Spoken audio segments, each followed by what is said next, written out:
भाग नहीं लिखा हुआ है, मजाल है कि वो प्रश्न गलत हो जाए बाद में। दूसरी बात और तीसरी बात, अब मटेरियल सीमित है, बार बार रिवीजन हो गया, अब उसका करो अभ्यास। अभ्यास अगर नहीं किया तो पैराग्राफ पढ़ा हुआ है मगर पैराग्राफ से प्रश्न कैसे आता है ये आपको पता नहीं, और प्रश्न आ गया अब वहां उलझ गए। क्योंकि जैसे मैं आपको अपनी गद्यांश आता था, आपको पता होगा पठित और अपठित गद्यांश। गद्यांश को पढ़ने के बाद जब हम सवाल पढ़ते थे उसके बाद आपको पता वापस गद्यांश पढ़ना पड़ता था, क्योंकि गद्यांश पढ़ लिया फिर सवाल पढ़ने के बाद याद आता था यार गद्यांश को वापस देखना पड़ेगा। क्यों?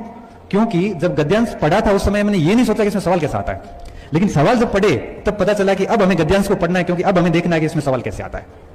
इसलिए कहते हैं कि जब आप एक बार थियरी पूरी कर लेते हो उसके बाद उसका पूरा सांगो पांग, राजस्थानी में कहते हैं ना, वैसे पूरा अभ्यास करो। एक बार अभ्यास करने के बाद वापस उस कंटेंट को पढ़ो, आपका पढ़ने का दृष्टिकोण बदल जाएगा।